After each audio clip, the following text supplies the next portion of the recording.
Hello, ladies and gentlemen. Welcome to the Daily Combat Podcast. This is Hollywood Matt Connolly with the double biceps. It is in the contract and legal requirement every single time we appear on camera. We're just ticking the boxes, making sure that the lawyers are happy.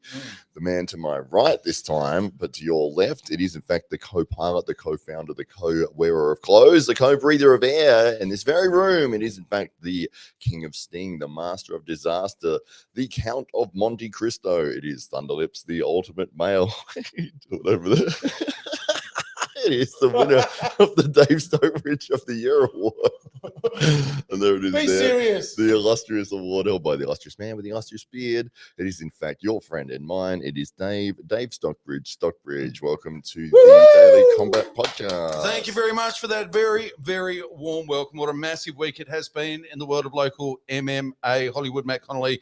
We're just now recovering from DFC 18, the biggest and best DFC event to date. And joining us here on the podcast is Rich Banger Warner. Hello. He is the commentator for DFC, along with Andy Carpenter, of course, your partner in crime, as they like to say. Yes. And a big DFC 18. And we're going to go right through the card and get your thoughts as we do, Rich. And is that my intro? Is that it?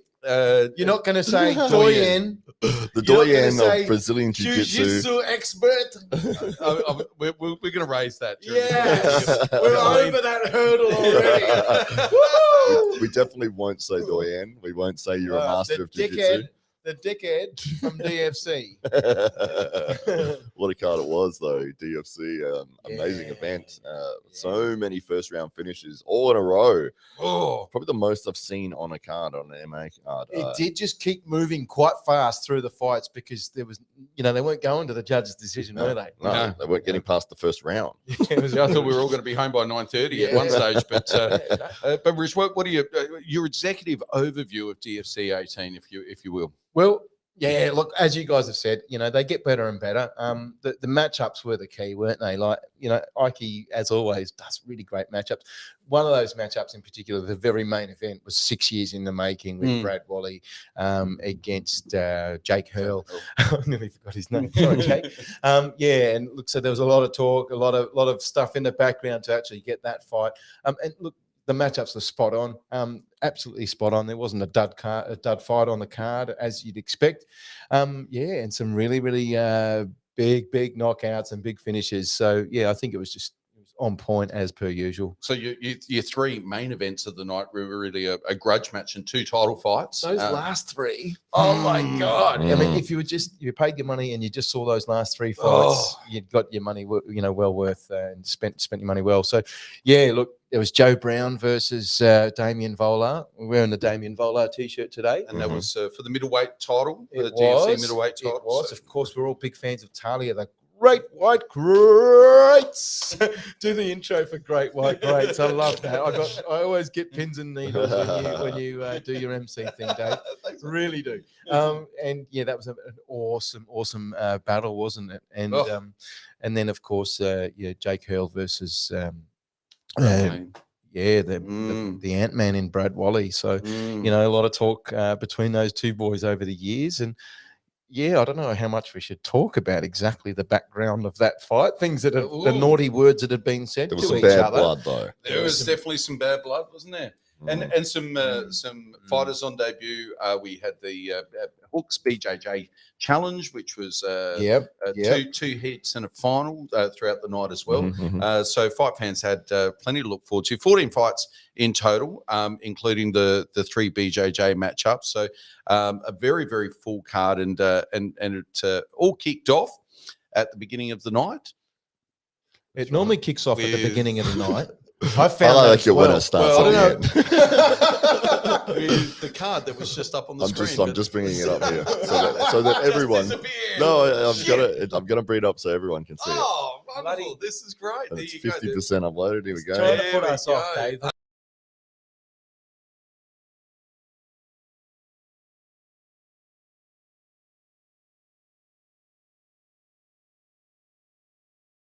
was missed a little bit in the pay-per-view. And by the way, you can still pick up the pay-per-view. Fight TV, head over there right now. Or $5 sent to me. I'll probably give my username and password. I don't know. So $50 or $5, the choice is yours. Big Boob 69 is that the rest of the password? Still the password. And what people might miss is that in that first few minutes of the night, there was no sound coming through from the commentary booth. We don't know what happened. Always good to highlight the negatives. Yeah, good job. But what they did miss was some of the chatter about Dan Curry and Dan Curry's last appearance at DFC, which wasn't a BJJ fight, but was maybe the bloodiest MMA fight that I've ever seen, and maybe the bloodiest in the history of Australian MMA. I mean, that particular night still haunts me. I wake up in the middle of the night. You were covered in blood, boys. You just bought this beautiful suit, and it's just red marked and pock marked all over it. You had to get your tailor to design it to be blood proof. Yeah, that's right. Just come out in a plastic suit. The smell of that copper. That's still I've never to this smelled day. that. I mean, you see bloody matches, but you don't smell bloody matches. No, that was ridiculous. That was insane. Absolutely insane. You were almost slipping on the blood as you walked into the cage. It was, quite unbelievable. Jordan Clark is in the chat. Sponsor Rich Warner now. Sponsor this man. There is room at the back of his shirt, Dave, if you want a sponsorship. Just at the back so no one can see it. G'day, Jordan. How are you, mate? Jordan fought on Element Fight Night a few weeks ago, and it was really awesome. I had the best seat in the house. I was just right up next to the cage just because I got there nice and early, and no one sort of kicked me out of the spot. So I was like, yeah! He connected eyes with me, like I think maybe before he'd thrown a punch. And, me, big bloody mouth, can't help myself. And I'm like, he's looking at me, so I'm going to start coaching him a little bit. And I started going out combinations, and he started like, yeah, all right, good one. Oh, come on, Rich, yeah. And then they started working, and he had an awesome fight with this other fella, and it was awesome because he hasn't spoken to you since. He's become a good mate of mine, and he is a big supporter of the podcast. He goes, I know you from the what's that podcast name? He knew us from that one, podcast. From not this one. And he put on a great fight, really, really back and forth, hard banging fight. So g'day, Jordan. Hope you're well, mate. Did he win? He won the one? No, he right. I had him one. That's but it was not the happy ending we were looking looking for. It was a for. split decision, and the judges, of course, got it wrong. Okay. We think he won. So he won on one judge's card, though. Yeah, and mine. So oh, there you go. So it was a draw. Yeah, I thought the judges were arguing over it, so it was very, very tight. Yeah. Was it 29-28? 29-28. Could have gone either way. Yeah. Wow. Okay. Well done, Jordan. We'll look forward to seeing you hopefully on a DFC card sometime soon, but other's I'm sure there'll be another Element Fight Night on the calendar at some time in the next 12 months. Yeah. So becoming the annual fixture on the local MMA scene. It was a fun fight, and he's on to the next one. Very good, Jordan. Maybe has that been booked? Maybe this can be the platform to announce that next matchup of yours. We certainly hope so. Maybe the DFC. I don't know. Maybe it's DFC. It's UFC. Yeah, are they called? Well, yeah. Come on the big show, fighting Jordan. for the title of the light heavyweight championship for UFC. Against Damien Vola. That's right. So his teammate. One of the great things. One of the great things about DFC is that you do get some spectacular matchups at the top of the card and some really high quality, high caliber athletes. And one of the things that TFC have been able to do just beautifully over recent times is find some of this emerging talent that no one's really heard of yet, that are just on the peripheral of getting, they're training well, they're doing everything right, they're getting their preparation, but people don't really know how it's going to go in the cage for them yet, even the athletes themselves. But somehow DFC have got a bit of a knack of finding who those athletes are and elevating them onto the biggest stage in MMA here in South Australia. In the last few years, we've had quite a good emergence of interclub challenges, which is, even before they get to say Element Fight Night, which is another, great competition that's been going on once a year or so. Interclub's a great way to check out your fighters and put them in the deep end and give them some first experience where it's not really an official fight. It doesn't get any recognition on terms of a record or anything like that. But it's great. It's a great way to say, okay, it's not necessarily sparring. It's not necessarily a fight. It's somewhere in between, but you get a really good picture of who these guys are. There's been a real some great opportunities. I think Complete Control with Alan Hartley has put on a couple of shows, which has really been exciting to get out and support. So if you hear about some of these, get amongst it and get along to them. One of the things as well is the state titles for BJJ is on this weekend on Saturday. Cool. So it's another great opportunity where you see some good talent coming up, and then of course we've got the state Muay Thai fights on Sunday. So it's a big weekend, guys, as well. So really exciting. I think I'm going to go to both. That's crazy because it's complete opposite, isn't it? You've got the ground fighting, and then immediately the next day it's all stand up. Yeah, exactly. And you get to see everybody. So if you're not at the BJJ, you'll be at the Muay Thai, and so it's a great big community that we have, isn't it? And then of course, if you want to really get into the real competition, you come to DFC. And I think one of the great things at the bottom end of the card, you'll see guys that have only had one or two fights and mightn't have the best record yet, but they're rewarded because of the shows that they put on. So they might have come out on debut and lost narrowly, but put on a great show. Mark Macefield is one of those. 4-1 he was this weekend, but he's never had a bad fight. So screw what it says on paper. Yep. This guy always comes forward. He had probably the worst performance he's put on so far because he just got dominated by an amazing grappler from, I believe, Western Australia. Remember the guy with the awesome glasses? Yes. Not the Hog, but the other awesome glasses. Was he from Igor or not? Oh, sorry, Igor, New South Wales. Yeah. Josh Kulabau. Kuya Kulabau in the background. What was his name? Hamish MacGyver. Thank you so much, Hamish. So these guys from Igor have not lost one fight, I believe, in South Australia. Yeah, they've been crushing. DFC. Well, maybe was it the guy who fought Damien last? Nugamauer. No, I don't think he wasn't from New South Wales, but he Brian Ebersol's gym. Oh, that's right. Yeah. Brian Ebersol. Talk us through Brian Ebersol. Well, the hero. With the arrow. Did you hear about this day? No. So he used to I got to tell because it's hilarious. So Brian Ebersol is an American guy who'd moved. He'd been a bit of a journeyman in MMA, but he'd fought all around the world, and he was living in Sydney and he was training in Sydney. And then the UFC was having an event there, and last minute somebody got injured, and they said, "Oh, well, we've got to get somebody on to replace them, and who's a local fighter that can do it? It's got experience." And Brian put his hand up, and then they said, "Okay." And so he got the opportunity to go out and he fought. I think it was Chris Lytle, so it was somebody that was quite up there, and he won the fight. And that's not the cool part of the story. But the cool part of the story is exactly. So his little gimmick or his thing is that he would get his chest hair, he would shave it into an arrow pointing upwards towards his face. And they said, "Why did this is where to hit me?" Yeah. Why would you do that? He goes, "Well, none of my opponents have ever landed a good headshot on me, so I pointed it like this is where my head is." And there was a video of him because his wife or his girlfriend hated it. Oh yeah, and he looked like a complete clown. Yeah, it was funny. He's a great dude though. Absolutely. And in one of his training sessions in grappling, the other guys had planned out that they were going to do this thing, and it was like they had a camera just sort of set up in the corner, and then they've gone, "Okay, now," and 8 guys in front and just grabbed him and held him down, and then his wife's put in the clippers and then shaved off the hero. He was really angry too. Brian Ebersol. And the great other thing about Brian Ebersol is what he used to do. He was such an individual, just a total individualistic thinker, and he put that into his fight. He fought like an individual as well. He used to do the cartwheel kick to start things off. Cartwheel kick. He regularly did it, just he'd be losing the fight so badly, but he'd just be like, "Okay, I'll do some crazy shit," and just be like, "What the hell move was that?" Just to roll around in front of the fight.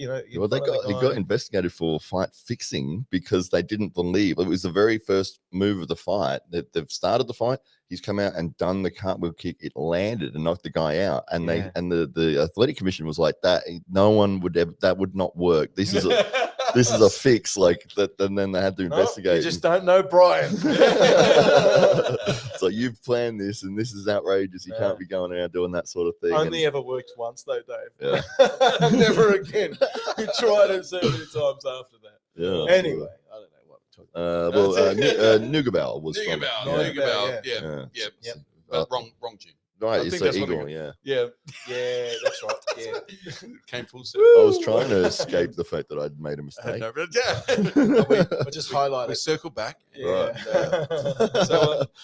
So yeah, exciting fights. And from I love the fact that when you looked at the bottom of the card here, you got some fighters that are just making their first or second fight, and some like Mark, for instance, who have been just unfortunate, unlucky, or have put in great performances and got just fight haven't of the nights, but just haven't got the win. haven't got the win yet. But they're rewarded for the show that they're putting on, and I think that's kind of.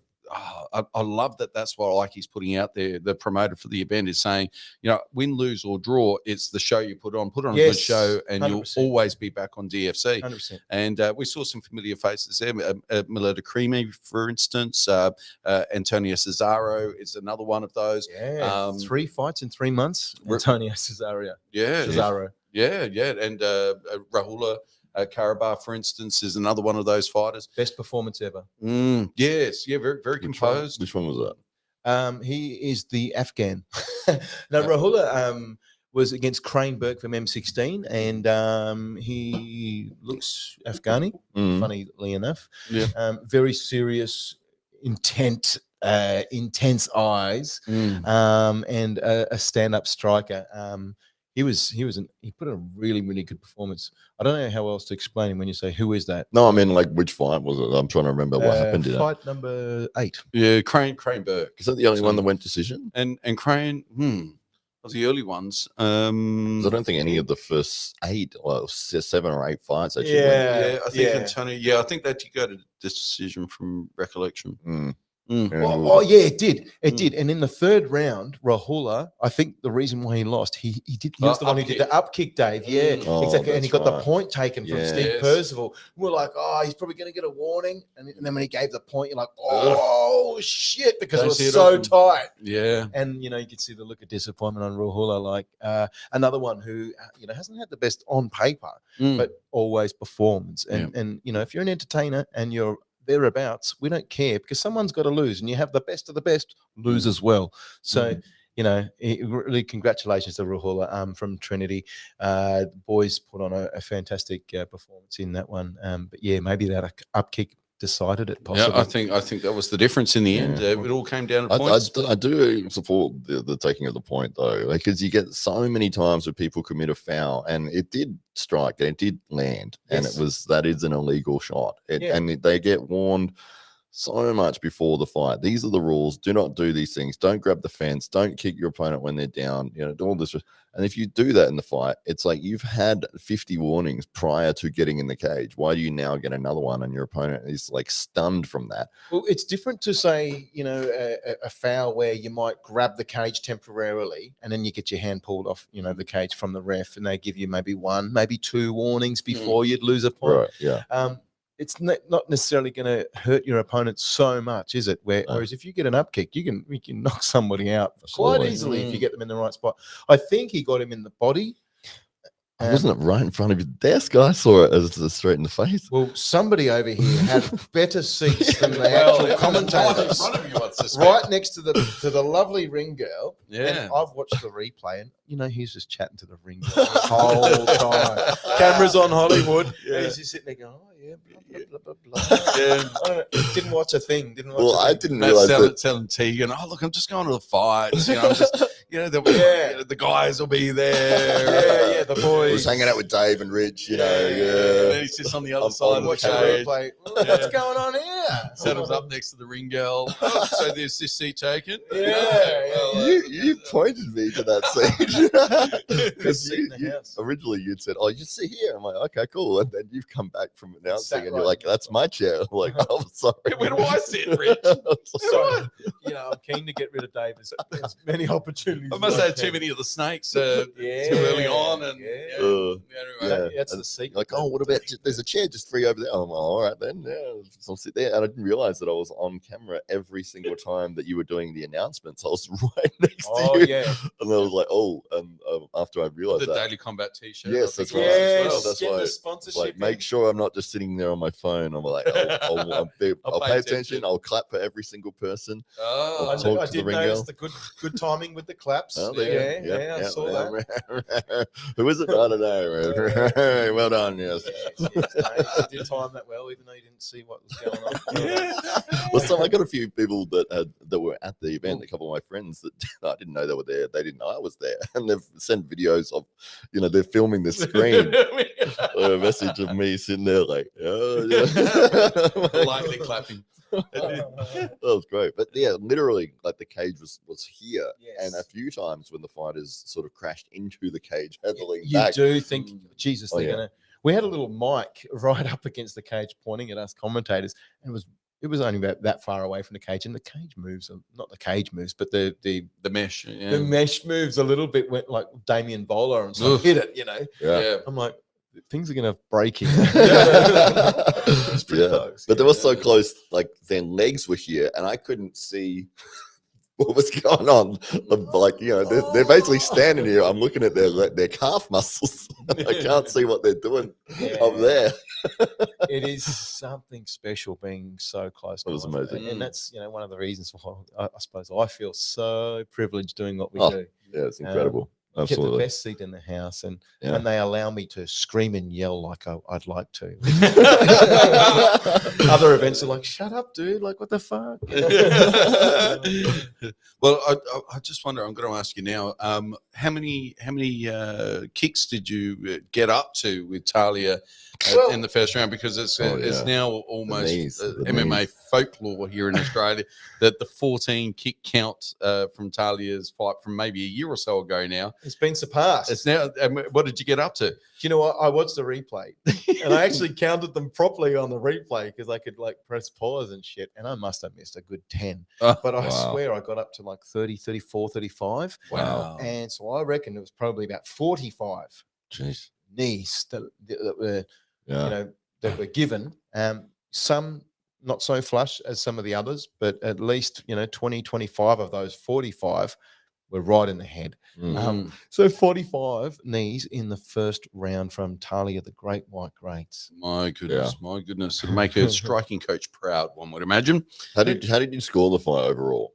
Oh, geez, interesting call. Interesting question. I scored the first. Look, I'm not a judge, but I've got lots of opinions. Look, I scored the first round at 10-8 to Talia. Okay. I thought she didn't just beat her; she beat her convincingly in that first round. So much so that I thought there was some possible moments there where maybe the judge was getting right close to stopping it. And I think that was 10-8. And that's what I thought. I thought the second round. I'm still not quite sure exactly, but possibly she lost the second round. Possibly, her she didn't get any of the knees off like she did in the first, and maybe she remember her last fight was ended in a split decision loss, and it's very controversial. And if the greats guys are watching us now, I don't want to say the wrong thing because Josh is tough.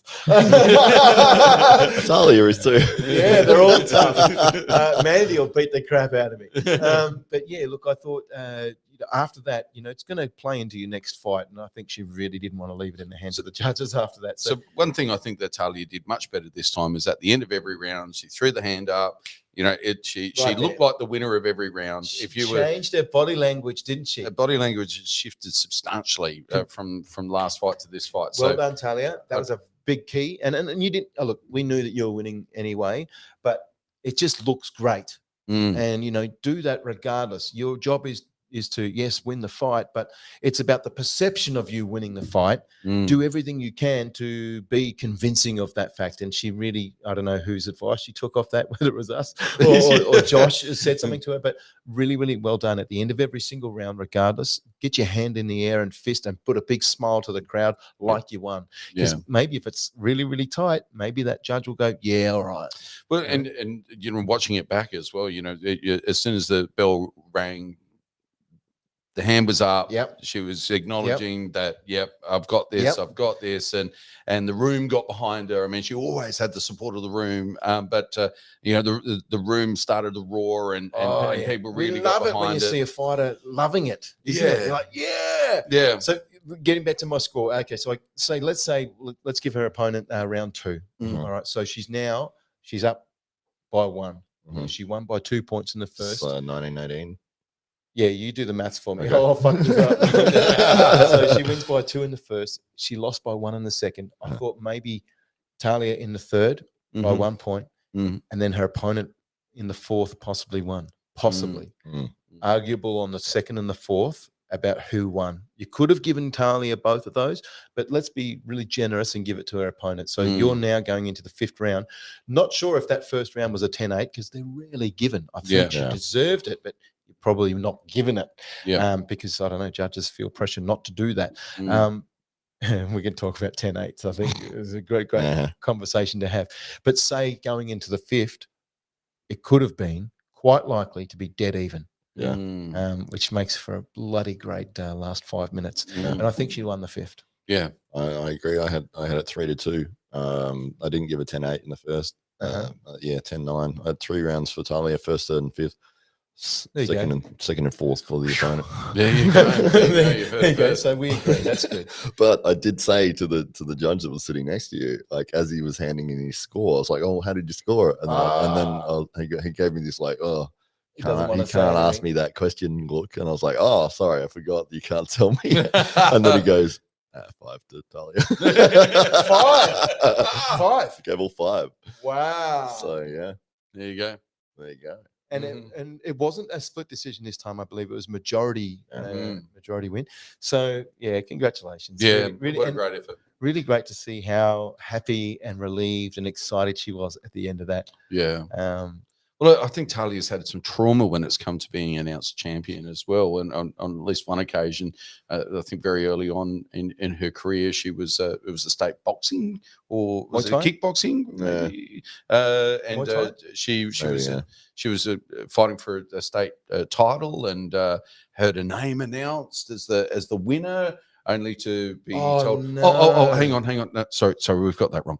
And her opponent had the belt taken away, and how horrible! Yeah. So you see those emotional moments, and Talia was naturally had it came very close last time. And then go to sleep after that. I'd be waking up, multiple times of the night, be going, I'm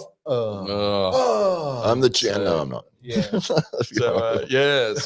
for Talia to hear those words and then to not have the belt taken away, meant obviously all the more. So it was a beautiful moment and one we won't forget quickly at DFC. So and just on that as well, every time she's had a decision, loss or win, geez, it's been a tough one. The Amina Hadaya fight. Geez, and Amina has now just taken a contract with Joe Lopez to go and fight in the UAE. Wow. So really, yeah, Amina Hadaya. So she has gone places, and so it was a awesome fight against Talia. I actually sent Amina a message this week saying, mate, when you're coming back to Diamondback, let's do a refight against Talia because I think that's an absolute banger fight. Yeah, and Talia did have COVID when she fought her. Yeah, so Dad wasn't able to be there as well. Yeah, so a lot of things working against her. Yeah, I'd like to see it again. I would too. If she can beat Amina, because Amina has gone out and really put her name out there, and if you beat her. You've taken her name, taken the glory off her. We could see Talia fighting on some big stages in the future. Yeah, absolutely. Jordan Clark has said to answer the question earlier, my next fight is for one of Dave's Blazers. The biggest prize in local MMA. It would appear. Probably a good fit, actually. He's a big boy, Jordan. Yeah, well, and Sam Najelki comes to mind as a potential opponent by the looks of things there too, Jordan. So that'd be an interesting matchup. Well, Najelki's from the same club as well. So I think it might have been something we were talking about. I don't think he was saying him. I was going to say, I would imagine pretty different weight divisions between the two of those guys. So unless Sam's bulking up a little bit, maybe. The way Element are going, we're going to have to put them against each other, aren't we? Yeah, because they're just taking over. So Incredible. I don't know what's in the water down there. We have to get a couple of losses for Element somewhere. Phil Woody is in the chat. Hello to you, Phil. Phil Woody. He said that he just got back from he got the bow. Morning, just landed back in Scotland. Amazing time it was in Ottawa. Great to hang out with Jacob again. That was obviously for the Arm Gods, the arm wrestling event that took place on the weekend. In Canada. We'll be talking about that later on the AWE podcast. But phenomenal to see that they did such a good show and did a fantastic job. And you were part of that, Phil. So, and we've got somebody here is McGonigal Sings. Such a great event. Some brilliant fights. Absolutely, we very much enjoyed it, and I'd love to see you here as well on the chat. And Jordan Sings McGonigal, is that right? Yeah, McGonigal Sings. McGonigal Sings. Yeah. You know who that is? Oh, so Jordan's just clarifying here. No, not Sam as an opponent. Not Sam as an opponent. As someone who's had some great fights and but not enjoyed the success. So in other words, he's got more L's next to his name than the fights might suggest, than the quality of fights that he's had might suggest. And I agree. Yeah, Sam the jockey's been unlucky on a couple of occasions, and but it's always fun to see him enter the cage, and the crowd love him. Scratch man. Scratch man. It's one of the advantages I find with MMA compared to, say, boxing, where boxing, your record is everything. And if you lose a fight, you're pretty much done.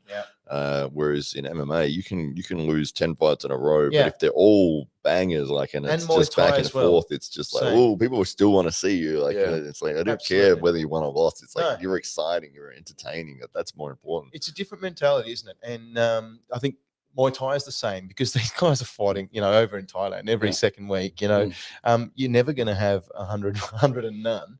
You might have 50 and 50, and that means you're a fucking legend. Well done. Absolutely. Was it when we were doing the Pride Fight series and the Muay Thai guy that they'd brought over for that, and you were saying to him, "What's your record?" So I can announce it on the card, and he's like, Can't let me write it down. Let me write it down. And it was like, I don't know, 180 wins and 46 losses or something. It was just it was ridiculous. It was like 10 draws. I don't know. It was almost 300 fights. It was insane. And he was 14. They do start them young, mate. Over there, they start them at age 5 and 6. Literally, it's great. It's insane, and so we were blessed with some great fights early on, early stoppages. If we bring up that card just quickly, we'll whiz through. So we kicked off with the let's talk about BJJ. Emir Zahovic versus Dan Curry, the tractor, and obviously Dan Curry won that one by ripping the arm off Emir, and I think he got a torn rotator cuff. It looked nice. By Kimura there. Normally it was kind of weird, because normally you train jiu-jitsu, and everyone will know what I'm talking about here, and you're looking after your stablemate, your buddies who you're rolling with all of the time. You might roll for 2 hours or whatever, and you pull on a Kimura, and you've got it. They can't get out of it, and you're just going slowly and just waiting for them to tap, because if you're going, you're still not going to tap. I'll give you a bit more. You don't need a lot of strength to once you've got your wrists connected on the Kimura, and you're going slowly, you're just waiting for the tap. So as long as you can control the body and you can just keep putting that arm behind their back, you're going to go enough until they just go, okay, that's enough. They're not going to get out of it generally. It's really hard to straighten the arm. It's really weird to see Dan Curry just pull it on hard like that. And he had up against the cage, couldn't go anywhere. And I think it was a verbal tap. Yeah, but it was a verbal scream in pain. And it was done. And then you saw him come out of the cage. I think he sat right behind you, Matt. And torn rotator cuff. Or what was the other muscle? His shoulder. Well, his shoulder looked like it popped right up. It was either dislocation or torn rotator cuff. I was hoping it wasn't a break in the humerus, but the opponent was trying to give him the fist bump, good on you, well done, and he couldn't even. That's right. He couldn't even take his arm away, he was in so much pain to be able to he was just yep, just leave me alone for a few minutes. So really, really great job by Dan to start off the night there with a beautiful cranking submission. Really fast. That was fast. He locked it, and it was just he's got it, and all of a sudden, because his arm was sort of in, and then it's boom, out. As soon as he got that wrist lock, boom, gone. And that's the beauty of submission, isn't it? Is that you don't need. I mean, I say this because Dan is really strong, but it's not necessarily about strength once you've got the technique. If you can, the battle is to be able to get the wrist, Yes. and once you've got that wrist and then control onto your own wrist, it's it. As a doyen of BJJ. There it is. Yeah. Bloody wanker. Philip Nardell and Jacob Desmond. That was the first MMA fight of the night. Now, if you don't know what this one was, this was the first Crazy Sunglasses event with the Hog. And if you're wondering why they call Jacob Desmond the Hog, well, he's the protege of Winnie the Pooh. The Pooh Bear, Vola, right? Vola, and the Honey Bear. The Honey Bear. It's a different name every week. Isn't it? Every coming fight, for the honey. Coming for the honey. Whatever it was. I even got confused in the coming cage. For the poo. I wanted to say Pooh Bear, but then it was like, oh, it's not Pooh Bear. Is it coming for the honey? Is it? All of the hang above. on. It was all of the It's above. that guy. You know who AKA. I mean. Yeah. That guy. Yeah. The bear. So, he's the protege. And I think, Jacob was previously an Australian superstar champion backstroke swimmer only a year and a half ago. Wow. And I think he was going for some crazy big event like Olympics or something like that. Just missed out on selection on the national team and got the shits and thought, screw this, put everything into swimming. And you can imagine the discipline involved in swimming. Yeah. And he's got massive feet, a bit like Thorpe, as wide as this is, and I think he missed out on the team and he thought, you know what, I'm a big MMA fan. I'm going to go to my local MMA gym and start doing that. That was a year and a half ago. Wow. And so Pooh Bear took him under his wing and he started calling him, well, if I'm the Pooh Bear, I'll call you the Piglet. Which isn't the toughest name. No. So I'm glad it's been revised. And That's right. Yeah. And then I think through the training, I thought, this guy's not the Piglet, he's the Hog. He's the Hog. He's the full Hog. What do you think? Best nicknames and worst nicknames you've heard in MMA? Or best and worst of what you've made up. Even that. Or maybe Brian Ebersols is probably the worst. The hero. The hero. Yeah, that was good. I think one of the worst, probably the worst, Twinkle Toes. Who was that? Frank Trigg. Oh, yeah, that's pretty shit. Frank Twinkle Toes. That's Trigg. shit. One of my favorites was the Meat Truck. Oh, who was the meat truck? He was a heavyweight in the UFC. I think lasted maybe 2 fights, but yeah, he was like a block of a man, and it was like the Meat Truck. I'm like, that's What very. would be your fight name, Hollywood? Well, Hollywood. Hollywood, Hollywood. coming up with anything else. I had to come up with that all by myself. Yeah. So you'd have to come up with a fight name format. Yeah. That would then it's got meaning. Then it's Twinkle Toes is already taken. Can we put like an arrow on your chest? Pointing down. Just for the ladies. Jordan Clark says he's interested to know who you think should go for the amateur middleweight and light heavyweight titles, given Ebola is going pro. Oh, well, I think probably the best answer for that is the guy he just lost to. In Joe the Vanilla Gorilla Brown. Oh, yeah. Probably because we're really biased and we love him. What about Isaac Richards? Where do you feel Isaac fits in that whole scheme of things? I think, did he fight at middleweight? It might have been. Isaac, was that middleweight or was he light heavyweight? They're both vacant if Damien's Yeah, leaving. that's right. So we got... So he's carrying around 4 belts at the moment, isn't he, Damien? But is it 4 belts, 3 titles? I think so. Yeah. No, He's got a light heavyweight in DFC and XFC. Isaac Richards fought at light heavy.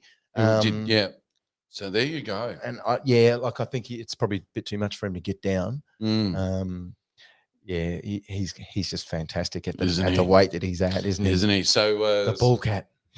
So at middleweight, we're looking at Joe. I'd like to see Joe Brown. I was thinking about this. Yeah, look, I'd love to see Joe. And he took that loss really well. I've seen him. He's like on social media since then, and had a little chat to him. And I think I was really, almost crying for him because we love him. He's a great mate and a great guy, and you can't but support this young man, Joe Brown. I'd love to see, and he was like, I'll learn from that. I'm going to come back straight away. You've probably seen that, and I was like, wow, geez, it's like less than 20 hours since the fight, and he's like, in enjoying time. He got engaged straight afterwards. Yes. So he congratulations. Yeah. Vanilla Gorilla. So maybe little gorillas are on the horizon. Little gorillas out there. So Joe Brown for middleweight title, cardio flex.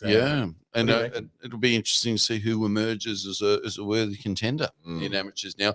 Although Joe's on the brink of going pro, and I think Joe said it on a couple of occasions. He did. We're all 0-0 when we start as pros, so he doesn't mind taking an L here and there if it's all moving in the right direction. And so I felt like there was a lot of growth in Joe as a result of his loss. Fight, Dave! What a fight!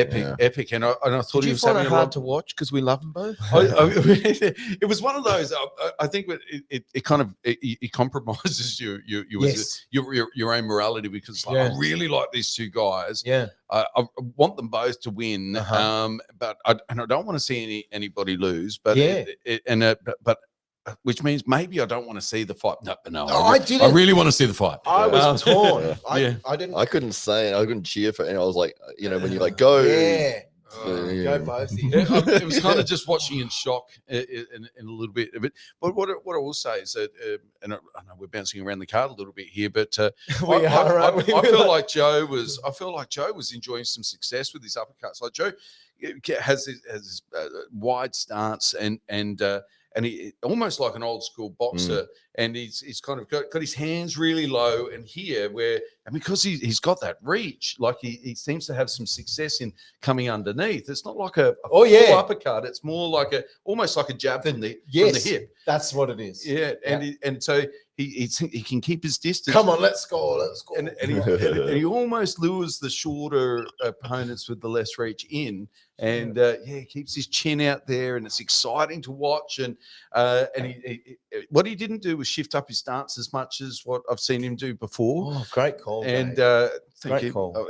Great call. I've been watching. I didn't notice that until you just said it, and I'm like, oh, that's spot on. Yeah, he did change it up once he got a heavy calf kick. He got a lot of inside leg kicks, didn't he? There was one particular that you saw the big red line appear almost instantly, and he started changing stances pretty quick after that. His corner, like Damien's corner's like, he's changing stances, and then he turns it back. He's like, oh. Whereas he normally would just do that quite regularly as he's bouncing around the cage, and remaining static probably exposed that hard kick when it came through. When he did change, it was really obvious. And he was enjoying some success with that. And as the fight grew on, the sting came out of that hip jab. And all of a sudden, the hip jab. We've got a new name. The hip jab. And go Stockbridge.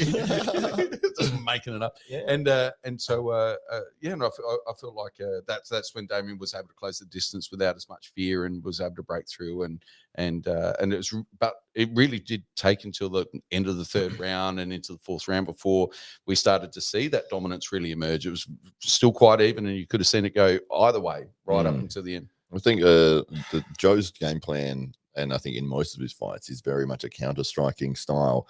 As you said, he's got his hips back and he's got his upper body forwards. So he's leaning forwards, but his hands are really low, and he's inviting people to throw punches, but his hands are ready to come up where you can't see that they're coming from underneath. So he catches a lot of people like that. And you could see he was waiting on Damien to come in. And every time that Damien would come in, he would throw the counter. But it wasn't until I think it was late in the second or early in the third, because Damien was throwing a lot of 1-2s, and he was getting caught with a single shot that Joe was throwing back. But when Damien threw a 3-punch combo, that's right. That's what happened. That changed a lot of the impact and a lot of momentum in the fight, because he's come forwards, he's thrown 1-2, and then he's gone 3, and Joe was not expecting that third punch to come, and it's landed clean and knocked him completely down. That's right. He did recover and get back up, but from that moment on, it looked like the sting had gone out of his punches. It looked like he'd been a little bit rocked, and then he got a very heavy calf kick, and that sort of limited his movement. I think he was very concerned about the wrestling of Damien. And so you saw in that first round, any time that Damien closed the distance or grabbed hold, Joe was very aggressive to get him off of and then move away, which is, obviously the game plan. He wanted to keep it standing. He wanted to do that counter striking. But after getting sort of rocked quite significantly in that. The second round where he got the double right punch and I think went down. Was it the second round? I think it was either late in the second or early in the third, but he knocked to the floor. Second. It was the second for sure. Yeah, and then from that point on, it landed looked like that right hand, and Damien you could see it in his head go, "Oh, that landed. I'll do it again." Right, and then he went down. Yeah, Didn't stay down. No, sorry, he did. Yeah, that's right. Interrupting your flow. No, that's okay. Yeah, and so it felt like at that point that Joe was slowly fading in terms of, he was still there and still conscious and still, but he just didn't have that power behind what he was doing anymore. And his game plan had sort of been worked out by Damien at that point. He knew that if he stepped forwards back, and then flurried forwards, that was where he was landing. And then obviously in the fifth, he was able to take Joe to the ground. Joe was sort of exhausted at that point. He copied a lot of punches, and you saw he just couldn't sort of work his way out of it, and ended up getting the TKO finish. Was there 5 rounds or 3? I was in the fifth one, though. It was the title. 3 rounds. Oh, it was 3. Sorry. Yeah. Oh, no, 5 times 3. My apologies. Yeah, no, yeah. So it might have been the third. It was in the last round, whatever it was. But there was for a title. Rounds, that's right. Yeah, so but it looked like Joe was because I was watching him in the corner when he was talking with Ike. He was very very exhausted at that point. And Ike's trying to fire him up for this last round, and he came out the first minute. He looked all right. He looked quite good. I think that was everything he had left. And then when Damien gets on top of you, it's very, very hard to get him off. Didn't like watching that. Yeah, and he got the finish. The sad thing was watching as soon as Damien got pulled away by the referee and the coaches got let in, and Joe walked straight up to Ike and he just said, "I'm sorry." Oh. It was like, oh, horrible to see that. You got nothing to be sorry about, Joe. You did amazing. You did an awesome job. And styles make fights, and sometimes you win, sometimes you lose. But the good thing is, as you said, as an amateur, this is where you do all your learning, and you do that learning in the cage. And so you're going to be coming back better next time. And it really is great when you've got 2 young athletes that are coming up at the same time. There is that rivalry. They're both trying to cement their positions within the respective weight divisions. And of course, after the very early loss of by Joe to Damien in his career, I think first loss, and only loss. So his only 2 losses have now been to Damien Bowler, and I reckon the first fight was light heavyweight as well. So after that, Joe's settled back into middleweight. I think pretty much the next fight from there onwards. That's right. And then trying to get away from Vola, and Vola cuts half of his body weight and comes down and follows him. And Damien was it was the first fight. Yeah, first fight. So and then Damien's remained at light heavyweight, and then has dropped down to middleweight just to meet Joe for this title fight. So which was interesting. And Volar's gone now, Joe. If you're watching this, stay at middle and let's get a title, baby. So it'll be interesting, won't it, over the next few weeks, because obviously Joe's got a lot to think about, and he's been planning to go pro himself, and so we'll see whether or not that the loss will figure into his calculations. Maybe you can go around the country like Volar did and just retrace Volar's steps and picking up the XFC title and then come back to the DFC title. Yep. I think you guys called that beautifully, by the way. Well done. A couple of other points We should start a podcast. There's a couple of things to note. That you're completely wrong. No, I loved your call, guys. Perfect call. There was a couple of missed opportunities by Joe. He baited with his chin and he pulled out of the way. Vola came forward with some really looping right hands and left hooks and so forth. He beautifully slipped, but it was like you were saying, Damien was throwing 3 or whatever, but there was a couple of opportunities where he's beautifully slipped. He's got the corner right and he didn't throw the left hook or the kick or anything like that.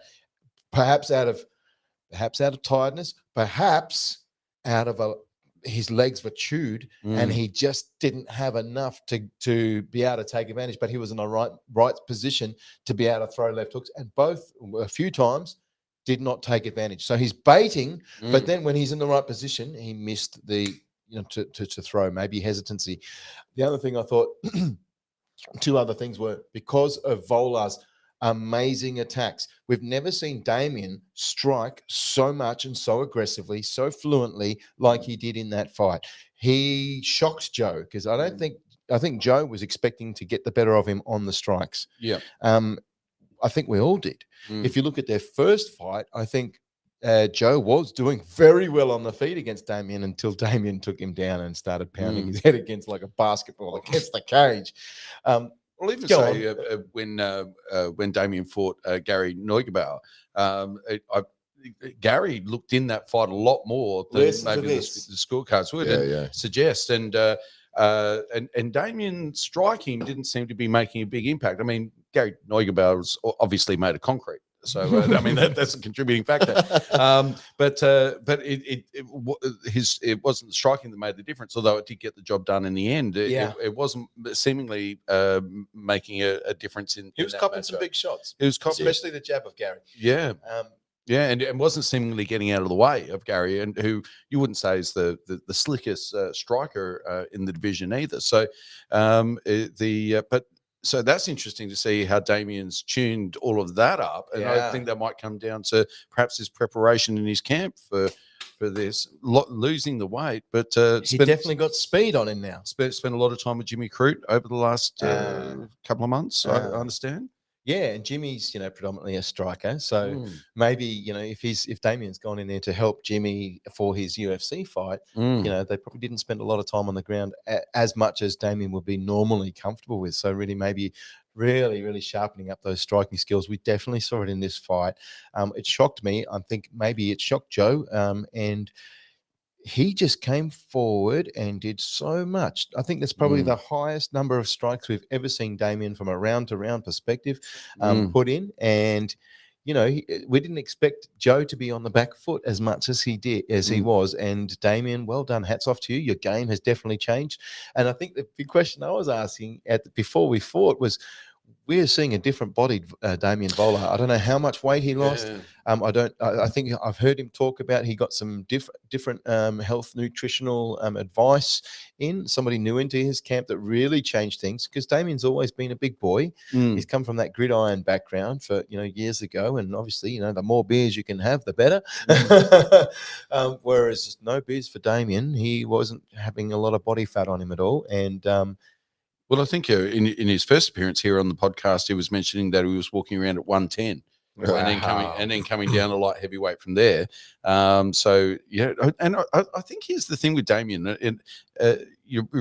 he's really had the spotlight over the last maybe 4 or 5 fights. That he's been main event material, and he's been winning belts, and he's been cool. But it's only a matter of 18 months ago there wasn't a strap over his shoulder, and he wasn't the big name. And I think what's happened with Damien, whereas a lot of fighters improve and maybe incrementally and they fine tune from fight to fight, Damien's evolved from fight to fight. Like there's been a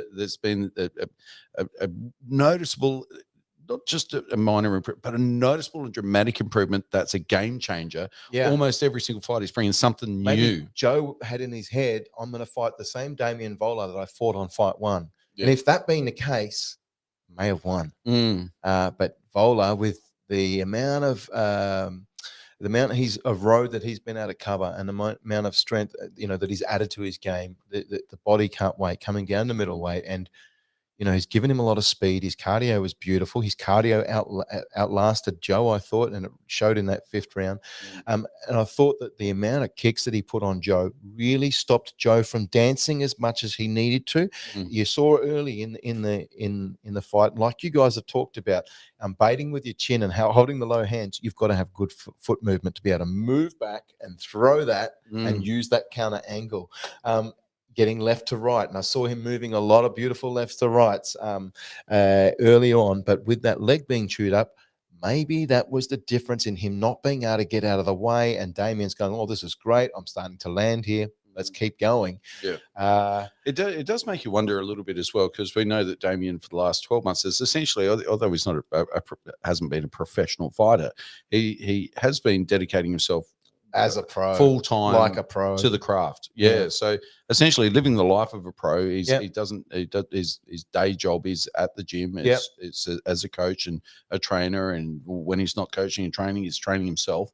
And then it's all fight game. It's all fight game. And then you've got Joe, who's driving an hour back and forth, like 2 hours every time he trains. It's an hour in the car to training, and he's down at training. south, and he's training it. You know, he's going to the other side of town, and so he's literally driving an hour every time. And so you kind of can, you wonder to what extent that the wash up of that might be on a performance when you at that highest level in local amateur MMA. So and I guess this is the difference where we're starting to see those athletes that are taking the sport seriously and going all in, like Damien, and athletes like Joe that may be about to do that but haven't yet made that full commitment. So it'd be really interesting to see how Joe goes in terms of. You're saying Joe's not very committed. If Joe can only just dedicate himself to this.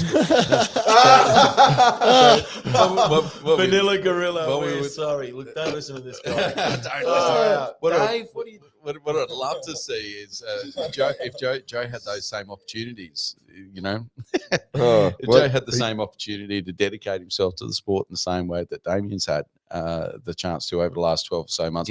What type of athlete do we see in 12 months' time? Yeah, that's a good point. I mean, if you're working full time doing something else and then you're training on top of that, as compared to being able to train full time, it's also having that headspace, isn't it? Right. Where you're just in that zone all the time. It's what you're thinking. You're living, you're breathing it. When you're talking about it, you're hanging out with everybody. It's just here's what I'd do if I was you're immersed in the culture. If I was Joe right now, take it seriously. I would get alongside Damien and say, Damien, I have to be your best friend. I want to train with you all of the time because you are my kryptonite. I can beat everybody else. The only person's beat me is you. What is it that I need to do to be able to smash you? Take me there. I would go deep with him, go into his camp. I don't know. I think that there's a professional rivalry that we'll see in 3 or 4 years' time. I think we're going to see these two young men again fighting each other for a professional title at middleweight, at light heavyweight. I mean, both of these young men, they're still growing. They're both in their 20s. We could see both of these guys in 2 or 3 years' time at light heavyweight. For our sakes, can you guys just get along and not fight anymore? Because we love you both too much. I don't want to see anybody lose. What's good for the sport is different to what's good for us. Yeah. I did see Joe on the Wednesday, which was the day before the weigh-ins. I was at the shopping centre down at Marion because we both live down south, and I was just walking through and I was like, oh, hey, Joe. And he's at like, McDonald's just eating. Stuff in his face, full of ice cream. And I said, oh, how you going? And he's, I wasn't aware that the fight card was taking place until he said, oh, yeah, I'm fighting this weekend. He said, I'm cutting weight at the moment. And I was like, oh, okay, when do you have to weigh in? And he's like, oh, tomorrow in like 20 hours time or something. And I was like, oh, okay, how are you going with it? He goes, yeah, I hired a nutritionist and everything's been going great. He goes, normally I'd be at home in bed, not being able to move. He goes, but here I am, like, walking around the shops, like I feel fantastic. He goes, I've only got to cut like 4 kilos or something. And he goes, I'll probably wake up tomorrow 2 kilos lighter, and then I'll do 2 kilos of water, and that should be it. Joe is one of those guys that looks like death when he stands on the scales, doesn't he? Looks like a Holocaust survivor. And then 24 hours later, did he just say that? And then 24 hours later, he looks like Arnold Schwarzenegger. Yeah. Like He dropped to 84 is middleweight, and I think he said he weighs around 92 normally. So he would have jumped straight back up to that pretty quickly, I'd say. 8 kilos difference. Yeah. So I mean, that was a great fight, and almost we could just talk about them for the next 3 hours. Couldn't we? Almost got to the end of that one, but Damien. Honey Bear. I think we're going with Honey Bear now, aren't we? Pooh Bear. I think I'll call both on the night. So I think he got Honey Bear, and then at the end of the night he got Pooh Bear. But he's got them all. He's got all the titles. He's got all the nicknames. He does.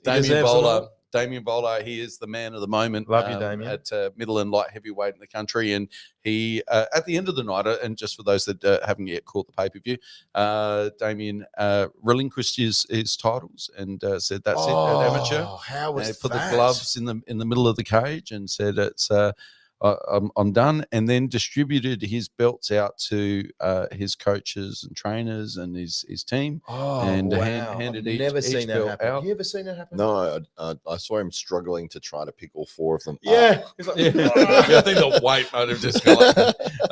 And handed it out to his team there in the cage, and then said basically, I'm done with amateur. I'm going to go terrorize. Where was our belt, Dave? Like I thought we were going to get one. Yeah, I was standing there. But anyway, You're like I'm the only one that doesn't get one. Bro, what do you mean? You're not coming on the podcast ever again.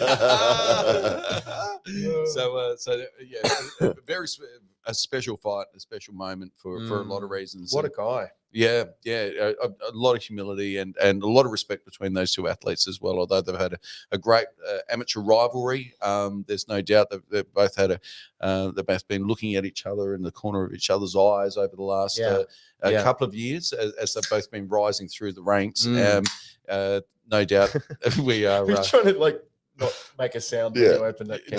Couldn't have made a louder sound. It's because it's the solo can. He's hitting it under the table. Like, no one will know. So very special fight. What I do want to talk about a little bit. So we've touched on Jasmine and Talia, and Talia's impressive win, and I guess for a lot of people that were at DFC 17, there was some conjecture over that result. Of course, Danielle Drop Bear Curtis walking away with the titles, becoming, and I guess if you've lost in a close fight with the only person in the history of MMA to hold 3 titles over 3 weight divisions. I mean, there's no shame in that, and to go so close. And as we say, maybe it was body language that was the difference in the end in that determination by the judge, maybe. But at the end of the day, the only reason she won is because she did body language. She didn't fight better than it. No, it had nothing to do with it. Josh. But for Talia to come back, that was a real story of redemption, and Jasmine put in an amazing effort, and obviously showed us all why she's regarded as one of the greatest female fighters to come out of Perth ever. But came very, very close and just fell short in much the same way that Talia did just a matter of a few short months ago. So I'm sure that we're going to see these two young women in a cage facing off again at some point in the not too distant future. Maybe that's to come in the pros as well, and something for us all to look forward to. Maybe she got to fight Drop Bear again as well and get that win back too. Well, you can see it on the cards, can't you? I mean, there's no doubt that there's a real little group of women right now that there's 4 or 5 of them that you'd pay money just to see them fight. Yeah, don't worry about any undercard or anything. That's enough. And Talia's name's always in the mix. So that's exciting. Let's mention the second round from Jasmine Nakora. The second round after copping 45 knees in the first. The comeback round for her. We were expecting it to be done, right? What the hell happened in the corner there to Jasmine Nakora for her to come back and go, "That's okay. I'm going to rebuild here. I'm going to, take stock again and come back and put in she possibly won that second round. 45 knees in the first, and then to actually come back and win that round by some just really good stand-up striking. There was a brief moment in that second round, about 3/4 of the way through the second round, where almost anything that Talia was doing wasn't working. Yes. And there was almost a look of despair, like, how many times do I have to kick you? Yeah. I can't get anything through now. Like, what, almost like, what's going on? Like, because you could see she was landing and she was doing all the right things, but it just didn't seem to have effect. It was just it was really great, but just not quite. Yeah. So I feel like that first round, Talia put in, obviously the massive effort. She's landed a lot of knees, a lot of. This is going to be a good comment.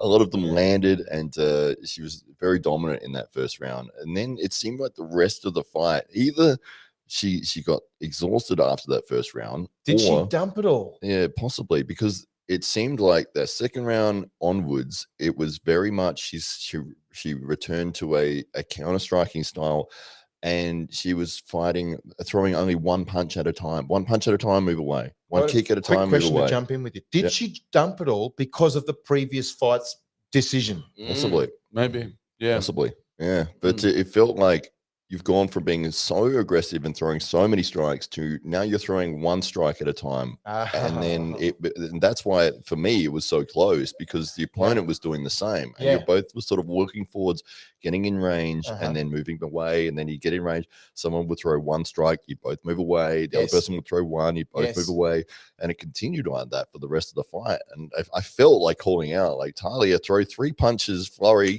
get her against the cage. It's you'll land third punch. So that flurry will push her against the cage. She was backing off every time you threw. Back her into the cage, grab that Muay Thai clinch, you'll land the knees again. But it just seemed like after right, yeah. But it was after that initial first round, the rest of the fight played out as one shot at a time. And I just felt like, throw the flurry. She is backing away from that. She is intimidated with your flurry. Yes. When you got her against the cage, that's when you grab that tie clinch. That's when you're landing those knees. Do that. That will win you this fight. Well, I think in Talia's last fight, she was quite obviously gassed and exhausted towards the end. We didn't see that in this fight, and maybe that's because there was a real. I think the optics of winning and being so dominant in that first round gave the luxury of being able to then counter strike and maybe preserve herself in case you get to the fourth or the fifth and you've really got to pour it on. She needed to have something there. You didn't see Talia sitting down at the end of the fifth round, for instance, on this occasion, or looking gassed as she was sitting in between rounds and getting the advice. So she seemed fresher to the end, and I think in part because that was. I think it might have been, let's get the optics of the big win, and then let's just maintain that lead and be judicious. Maybe that was the game plan. I think it almost lost to the fight. In my view, the second round I had against her in the fourth as well. So going into that fifth, because I'd given that first as a 10-9, not a 10-8. It all came down to that fifth round, and it was still in the fifth. No one sort of really went for it, as in no one went for a big flurry. It was very much just one strike, and it was just one of the differences is she was able to hold her against the cage, and she wasn't being able to land the big strikes, but little knees, little shots here and there, being able to hold and dominate that, where the fight was taking place. Maybe her extra little bit of height and reach to be able to outbody her maybe made the difference there, but to hold and for a certain amount of time in that fifth round, that's why I thought it came. Yeah, absolutely. But either way, I think we're going to find those two young women back in the cage sometime in the not too distant future, against each other and fighting for another belt. There's no doubt in my mind. Very, very high caliber young female fighters there. Yeah. And at lightweight, flyweight, was it? Flyweight. There aren't too many others. Yeah. So we let's talk a little bit about the bad blood between Jake Hurl and Brad O'Walley. Coming in, it was the first time I've seen at the DFC weigh-ins, and you were MC for that one, and so you had a better view than most. The stare down got serious, and for the first time, I think Greg had to kind of get in between the fighters and break it up.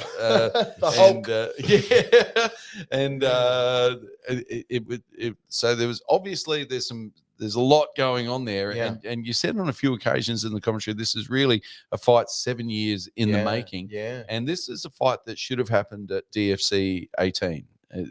DFC 17. Oh, really? 17 or 16? Isn't that what Rich said? Yeah. I heard him say it. But I was drinking a few beers in commentary this time. And then Yeah, and I think I have them Jake, hidden under the cage, everybody. So when if you want open free it, beer, when you open it, went.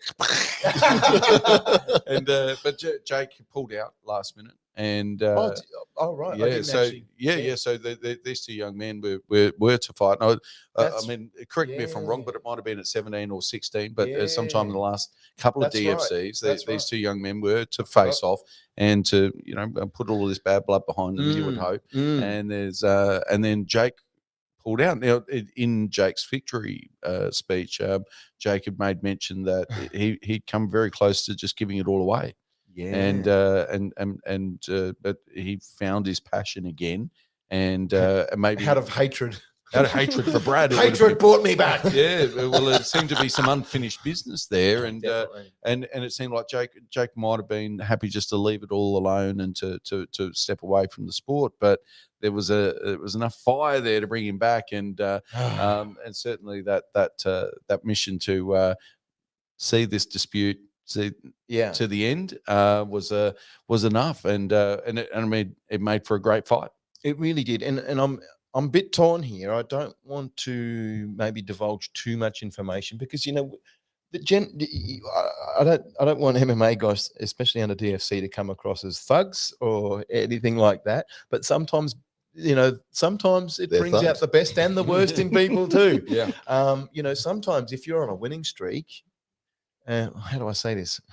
How do I say this? You feel very confident. Yes, that's the words that I was going to say. Thank you, Hollywood. And you may say some things in that confidence, and somebody who's equally as good may have some things to say back. I'm trying to be politically correct. Brad Woolley and What Jake exactly Hurl, did they say? Well, So what's wasn't the genesis of this dispute? well, When you get down to the nuts and bolts of it, where did it all kick off, and why was that bad blood in the water? Well, I'll tell you this. Both Andrew Carpenter, my co-commentator, and myself, had been talking for weeks in advance about, where does this originate? And we didn't know. We just knew that there was blood in the water.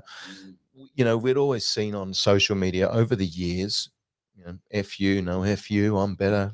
I think I'll have something to say about that. Teammates even getting involved and saying, this guy reckons he'd smash everybody. Jake Hurl might have something to say about that. And then Jake getting on.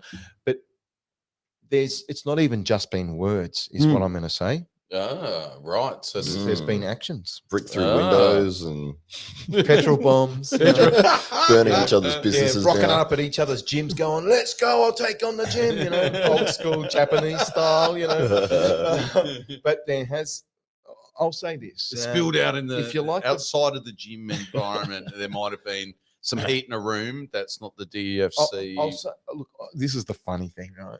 We didn't know. So I went to the weigh-ins and I'm like, poor guys are dehydrated as hell. It's probably not a great time to start going deep into some hard questions.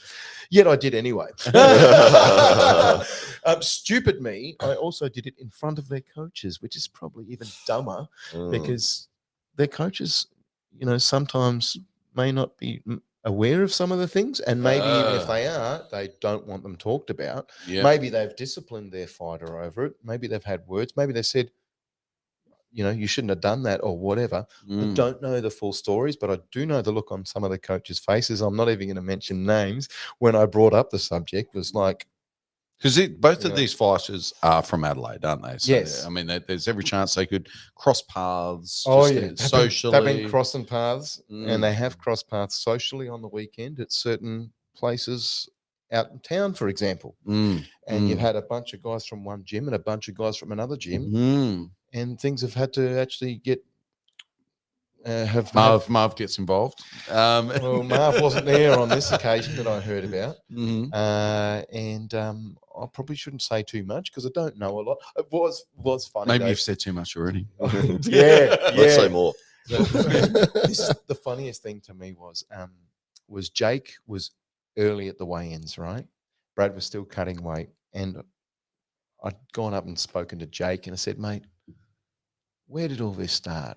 And look, I always say to all the fighters, you don't have to answer any questions. And even if you do answer the question, you can just tell me personally. And then you can say to me, I don't actually want that said on the broadcast, and we'll respect that. Absolutely.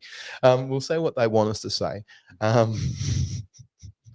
So I've asked Jake, right? And I've got full 15 minutes off Jake where he's told me the whole story. Right. Okay. Yeah. Right. And if you're watching, Jake, thank you for giving me your time. And like human beings, we're all human, right? If you ask me, I'm going to be biased on, the way I see things, and I'm going to give it to you straight the way it is, If you ask my enemy over there, they're going to tell you Rich is a dickhead and he's a liar. And I've heard that. Bullshit. We were saying Right? that before you came in. Yeah. Or you would be correct. So Jake gave me 15 minutes and he said, this happened, and then he did that, and then he said this, and then he said that. So you could see the escalation going on. And as far as I'm concerned, after Jake had told me his story, I'm like, wow, Ant-Man, Brad Wally, you're a bad, bad guy. You shouldn't have done any of these things, right? And then you half an hour later, Brad comes in and he's got his coach next to him, and I'm like, whoa, and I'm like, can't believe all that, because Brad, when he trained his first ever training session at Cardio Flex, it was with me in my class. So I'm like, I feel like I've known him since a teenager kind of thing. Yeah. Well, he was 20, but he's 27 now, so a long time ago. And he's just been a lovely young guy, I'm like, what? There's a different side to Brad that I never knew about. But, things happen. Yeah. And so then I heard Brad's story. Well, actually, not from Brad. Pretty much, Brad, from another source. Yeah, that's all we'll say. A source that's close to the situation, you may say. Yeah, a source that's. Did I tell you who it was? No. But let's just say what you said was spot on. Very close to the situation. Very, very good friends of Brad. Right? You probably know who I'm talking about. If you don't know, you'll know. And was it Jake? Some commentators are real stirrers of pots, and they provoke fights. I don't know if I'm that. I probably don't want to be that guy, but sometimes you got questions to ask, and it's interesting to know. And sometimes they can be the actual story of the fight that needs sometimes to be told. Maybe not all the details if certain things have gone on, but there is a story behind this fight, And then I got, the other source told me 20 minutes on the other side of the equation. I'm like, oh, what? He did what? How? He did that? And then what? Wow, And so it was complete polar opposite worlds, and none of this was true, and none of that was true, and both were true at the same. And it was like, wow, But this is the stuff that great rivalries are made of, isn't it? This is the type of thing that can. Well, I mean, in this case, it seems to have brought Jake back from the brink of leaving the sport. Yeah, we're all Aussie males, and we're all proud. And if you're out there, let's say you're out in a place in the public with your girlfriend, right, and something's said to you, you're going to stand up, aren't you? And so those sort of situations happened. So there was a lot behind this fight. Wow. And I thought it was interesting, Jake's victory speech. Like the last victory speech of Tim Rogers, there was a few things that were interesting that were said, weren't there? When he pointed to his girlfriend and said some naughty things. And what seemed what seemed interesting was like they had the fight and afterwards there was a respectful embrace in the last round. There was a respectful embrace, and they didn't actually talk through the fight. And then they gave each other a bit of respect. But then it got to the victory speech, and I think the respect was gone. It's gone. Yeah. It's like I've been fighting people like that, people like that since high school. Yeah.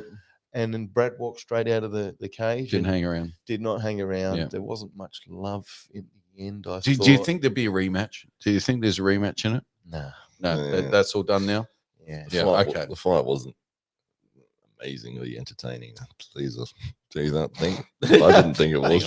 What? We were so the main event. I don't know. It might have been a little bit anticlimactic after, because I mean, really, you had three main events, didn't you? There was a lot to look forward to, and there was a lot of personality around. What are you talking about, Hollywood? The one where he was trying to take him down for 3 rounds in a row. and he didn't get him down, and it was like him hugging him against the cage. You had the best spot in the whole auditorium in the whole Adelaide Oval, and you didn't see the action against the cage. I saw that The elbows to the temple. there was some good shots. The guy who was 406 of defending the takedown did great in terms of his takedown defense. What do you want him to do? Well, no, that was The fight was a takedown superstar versus a striker. What do you think's going to happen? Yeah. You've got to nullify each other. Would you see it again? The hesitation that doesn't support your excitement there. If you didn't know the story in the background of them, would you want to see that fight again? If you're, and this is speaking to your uneducation of this sport, I think. For an educated, especially if you know the background styles of If you each don't other, know the background styles, which 99% of the people in the audience would then not I'm have. with you. If you're a casual and a thug like you are, Hollywood, you know. It was David Voller called me a casual once. Casual. It was very hard fought, and it was a very hard fought match. And I think what's really telling is that there was over. There's over 1,000 people in the room, and nobody walked out. So, and what was interesting was we really ripped through the early half of the card, and then it really looked like it was going to be.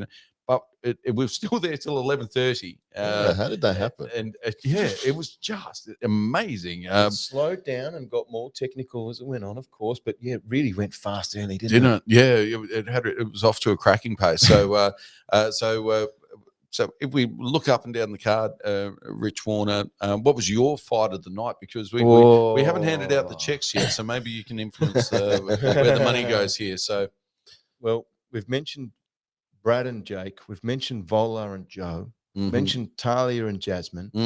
Of course, the BJJ final went to the Tractor via Golden Point takedown at the end, which is good to see. I think that needed to be explained to the audience as to what happened. Oh my god! Well, we thanks Hollywood. Thank you for saying that. I think we discussed that a little bit off air, and the BJJ was kind of, I mean, it's essentially what we're seeing with DFC is the evolution of how combat sports are presented. And so we've seen K1 enter the cage just in the last 12 or so months.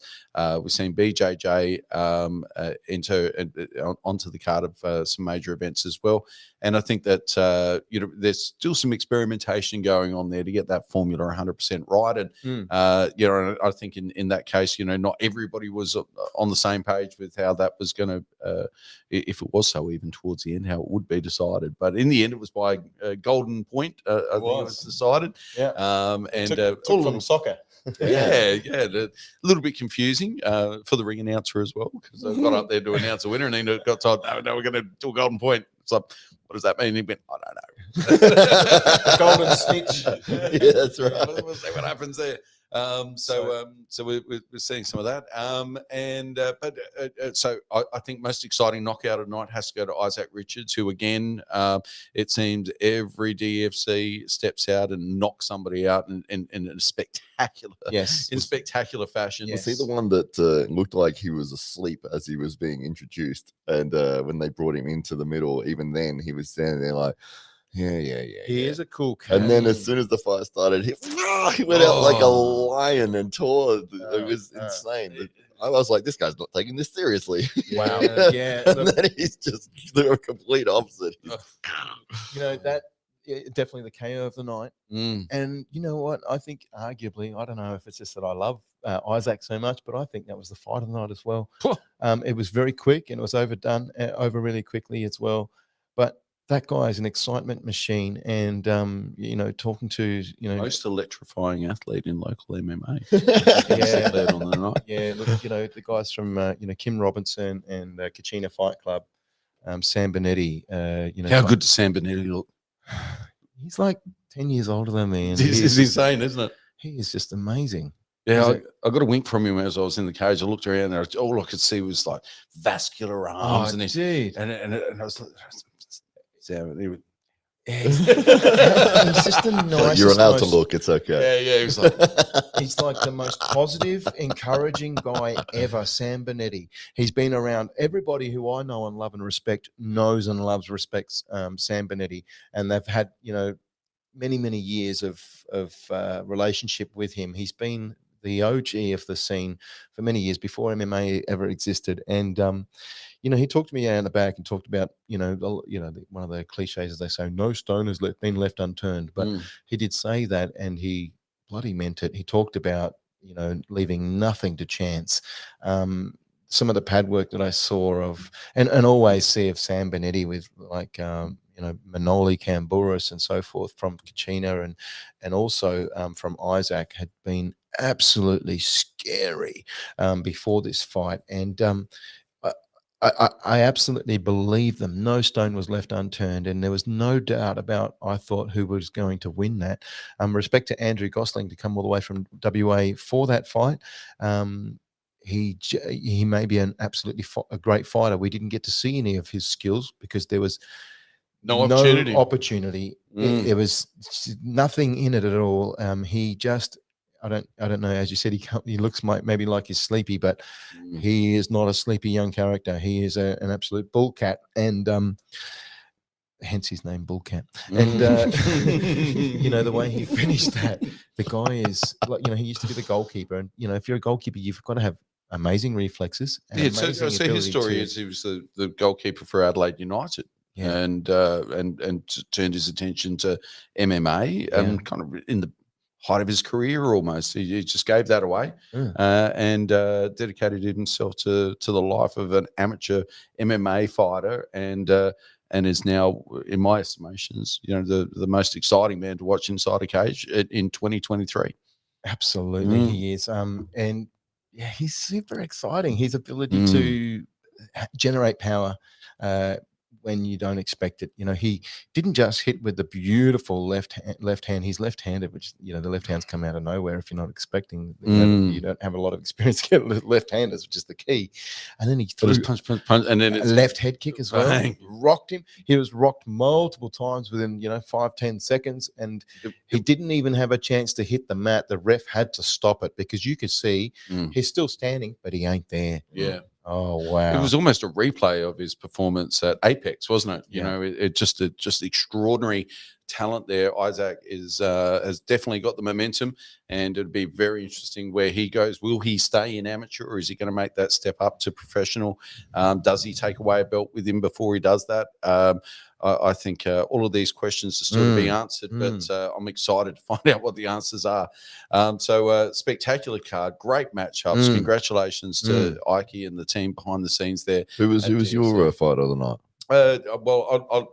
My fight of the night was I've got another one too. Sorry. So Joe and Damien was my fight of the night. Yeah, that was the one I had the most. That garnered my attention the whole night. The whole fight was something. There was in every round there was something to think either athlete could potentially walk away with it right up until maybe the last 90 seconds or so, and Damien started to pour it on, and you could see there was a gap that was starting to emerge there. But that for the personalities, enjoying both young men, enjoying their company, and having had the privilege of watching Cage Side, their performances over the last couple of years, it was a great moment. I didn't want to see either lose, but on the night, Damien proved why he is the triple champ at the moment. So that would have been my choice for fight of the night. Knockout of the night was Isaac Richards. I mean, not just because of the fact that it was the best knockout of the night, but because it's a facsimile of his last two performances essentially as well. What's a facsimile? Exactly the same. So for all the young people out there, hey, look, I had one other real quick one that I'm going to throw in there, and I don't know if it's just I'm a little bit biased, but Abdul Jalil Muhammad. Yes. Exciting young man. I'm probably a little bit biased because the entire time that he fought, he was talking to me outside of the cage. Yeah, that was good fun. I couldn't believe it. 10 seconds in, he's gone for the takedown and he's got his head against the cage and it's like that far away from me where I'm commentating, and he can definitely hear me.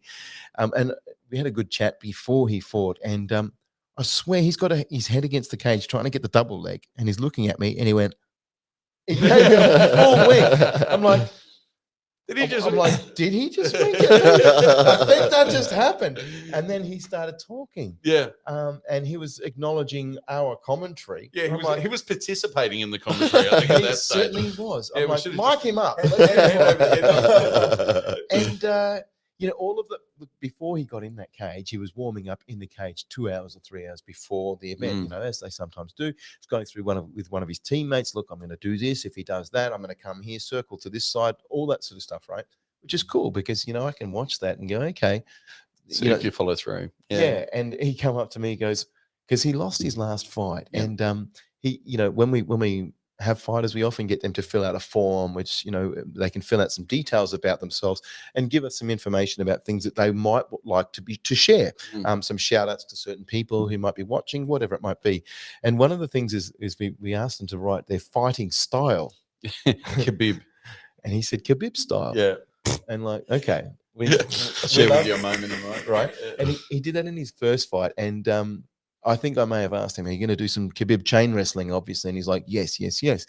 And he tried, and I think he fought Crane Burke from M16, who was again on this card. And congratulations, Crane. We haven't said anything about you yet, but you fought very well as well.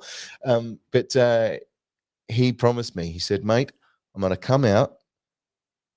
He goes, you told me off in your commentary last time about I didn't do my Khabib style. He goes, I'm going to do Khabib style. And I'm like, oh, really? I'm so sorry to tell you off. I didn't mean it like that. And he's just like, yeah, don't you worry. He goes, that was like my first ever experience, maybe a little bit, I don't know, I said deer in the headlights, but maybe a little bit hesitant.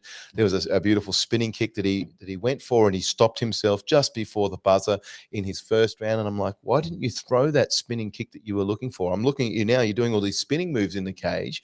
What happened there? Why didn't you throw that? And he said, I hesitated. I'm like, And he goes, yeah, that won't happen this time. I've had my hesitant fight. I've had my little experience this time. And I was in my head going, easier said than done. I hear a lot about fighters that are going to say, I'm going to do this, and I'm going to do that, and then I'm going to do this, and then that, right? Yeah. And none of it is ever done, you know?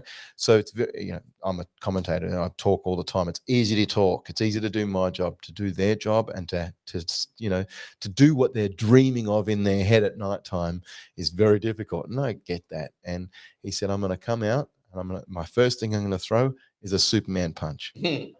I've heard that so many times. Yeah. And you know what he did? Superman punch straight from the get-go. Karate Kid kick. Yeah. So Abdul Jalil, not only are you a man of your word and a man of very strong character, mate, you are a highly skilled young man, a very exciting fighter to watch in the future. Yeah. Thank you so much for commentating with me whilst we fought and for giving me a little wink. I very much enjoyed his performance. Flawless performance. Yeah. I think what the difference this time.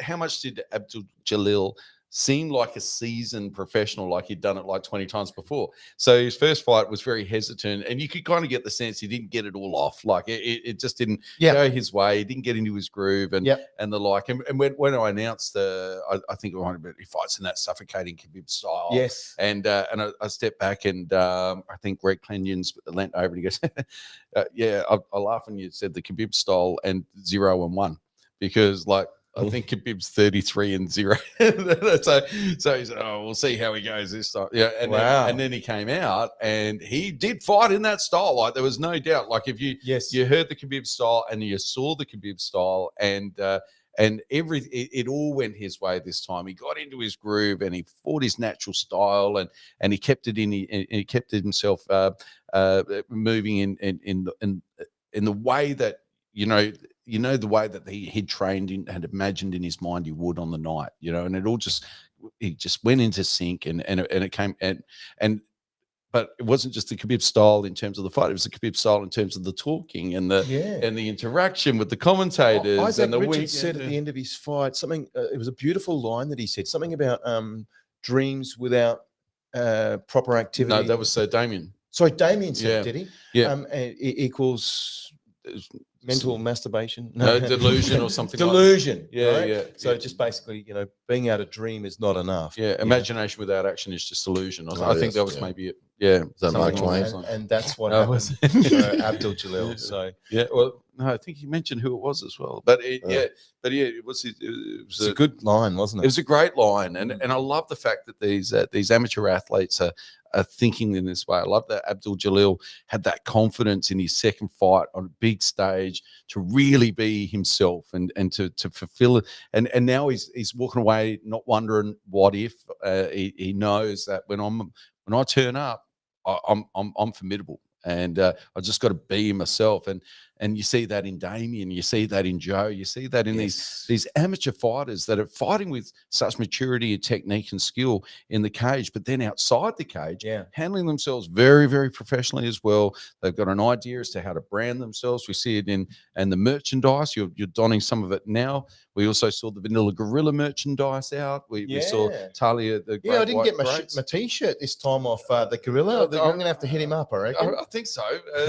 And you see it in Joe's personal brand. I think he had the pink nail polish on. He did. Not sure about that. Well, and so you're starting to see these young athletes really get their personality out there, understand that there's a bit of a marketing game outside of just the fighting, and start to emerge as real personalities in the sport, which is a beautiful thing to see. Were you disappointed that Joe didn't walk out to Dire Straits? He did, didn't he? He didn't. No, he did. He walked out. Well, not the Money for Nothing. It was song. a different song. It wasn't Money for Nothing. It was Songs of Swing. No, it wasn't that either. No, it wasn't that. No. It was. That's their best song, though, isn't it? It was that. Oh, this gold is. Yeah. What I say. Songs of Swing. That's not Songs of Swing. That's not. Where the boys can play. Yeah. And dedication. Blah, blah, blah, blah, turning on the nighttime into the day. It's a shit song. Walk of Life. Walk of Life. Yes. So it's not Songs of Swing. We finally got it. No, you're right. You're 100% right. You just had to sing it through. Yeah.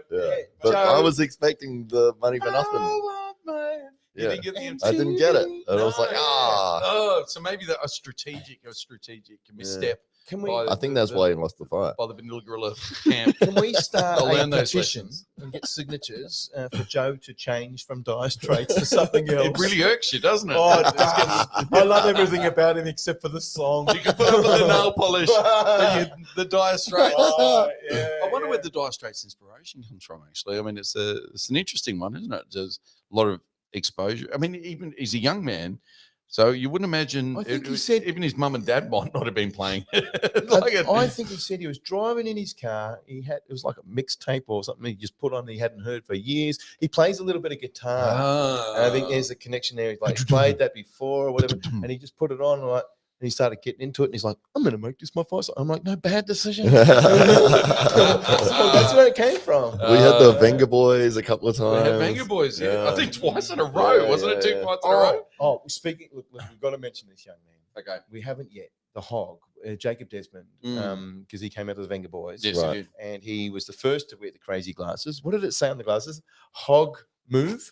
Hog moves or something like that. I don't know. I didn't see that. This speaks of confidence, doesn't it? Like to go in there and have what do you call them?